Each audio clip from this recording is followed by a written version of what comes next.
नमस्कार, मैं डॉक्टर सतीश कुमार मीणा, सहायक आचार्य राजनीति विज्ञान, राजकीय महाविद्यालय भवनवास। इस वीडियो में हम कोटा विश्वविद्यालय से संबद्ध महाविद्यालयों में चलने वाले पाठ्यक्रम में बीए द्वितीय वर्ष के राजनीति विज्ञान के द्वितीय प्रश्न पत्र के टॉपिक मूल अधिकार के बारे में चर्चा करेंगे। मूल अधिकार बहुत ही राजनीति विज्ञान का बहुत ही महत्वपूर्ण विषय है। सबसे पहले हम जानेंगे कि मूल अधिकार क्या है। मूल अधिकार वे मांग हैं जो व्यक्ति के विकास के लिए अति आवश्यक है, जिन्हें समाज स्वीकृति प्रदान करता है और राज्य उन्हें संरक्षण करने के लिए बाध्य होता है। मौलिक अधिकार के रूप में ये अन्य अधिकारों से किस प्रकार भिन्न हैं। इन्हें कानून का उच्च स्तर प्रदान होता है, जिसको इस प्रकार समझा जा सकता है कि इन्हें न्यायपालिका का संरक्षण प्राप्त है, इन्हें संविधान का अभिन्न अंग माना गया है, ये राज्य के लिए इनका पालन करना आवश्यक होता है। इन्हीं सब बातों को ध्यान में रखते हुए भारतीय संविधान में भी मौलिक अधिकारों की व्यवस्था की गई है। भारत के संविधान में मौलिक अधिकार संविधान सभा में इसके लिए मौलिक अधिकारों के लिए बनाई गई उप समिति, जिसके अध्यक्ष सरदार वल्लभ भाई पटेल थे, की सिफारिश का परिणाम है। विश्व में ब्रिटेन को अधिकारों के उद्भव का देश कहा जाता है। 1215 में राजा जॉन ने ब्रिटेन की प्रजा को अधिकार दिए। उनके लिए जो ऐतिहासिक समझौते हुए उसे मैग्ना कार्टा महान आज्ञा पत्र की संज्ञा दी गई। फ्रांस और अमेरिका की क्रांति में भी स्वतंत्रता, समानता, भ्रातृत्व और मूलभूत आवश्यकताओं के रूप में प्रतिपादित किया। इसी प्रकार भारतीय इतिहास में सर्वप्रथम 1928 की नेहरू रिपोर्ट में यह स्पष्ट शब्दों में घोषित किया गया था कि सर्वप्रथम हमारा ध्येय या लक्ष्य मूल अधिकारों को प्राप्त करना है। 10 दिसंबर 1948 को संयुक्त राष्ट्र संघ द्वारा विश्व मानव अधिकारों की घोषणा हुई। इन सभी बातों को ध्यान में रखते हुए भारतीय संविधान में भाग 3 में अनुच्छेद 12 से 35 तक मौलिक अधिकारों की व्यवस्था की गई है।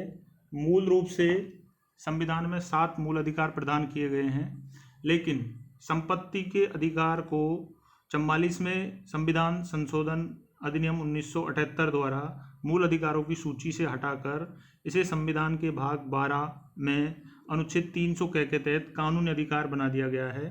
इस तरह फिलहाल 6 मूल अधिकार है। इन 6 मूल अधिकारों में सबसे पहला अधिकार है समानता का अधिकार, जिसकी व्यवस्था अनुच्छेद 14 से 18 में की गई है। दूसरा अधिकार है स्वतंत्रता का अधिकार, जिसकी व्यवस्था अनुच्छेद 19 से 22 में की गई है। तीसरा अधिकार है शोषण के विरुद्ध अधिकार, जिसकी व्यवस्था अनुच्छेद 23-24 में की गई है। चौथा अधिकार है धार्मिक स्वतंत्रता का अधिकार, जिसकी व्यवस्था अनुच्छेद 25 से 28 में की गई है। पांचवा अधिकार है सांस्कृतिक और शिक्षा संबंधी अधिकार, जिसकी व्यवस्था अनुच्छेद 29 से 30 में की गई है। अनुच्छेद 31 में संपत्ति का अधिकार है, जो अब एक सामान्य कानूनी अधिकार बना दिया गया है।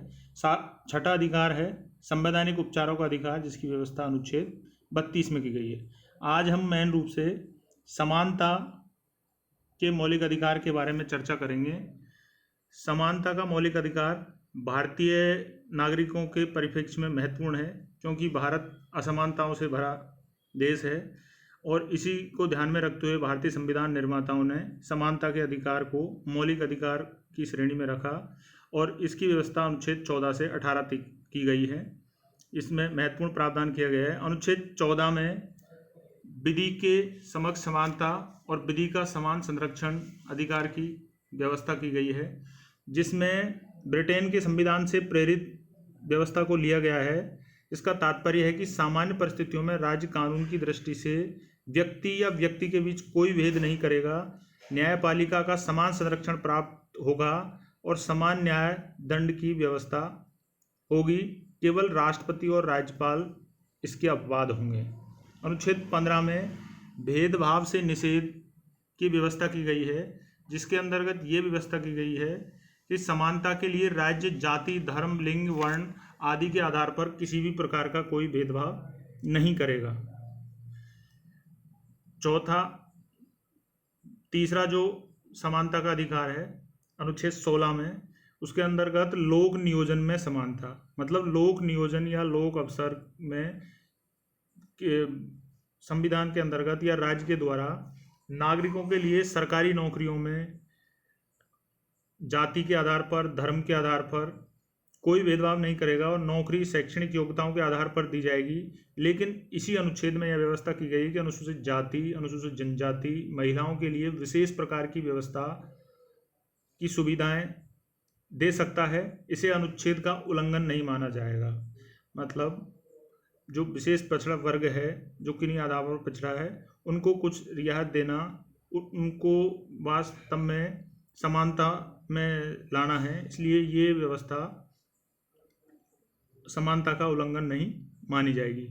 अनुच्छेद 17 में अस्पृश्यता का निषेध की व्यवस्था कही है, जो भारतीय समाज के लिए बहुत ही घातक था। छुआछूत की जो कुप्रथा थी, जो बहुत दिन से भारतीय समाज को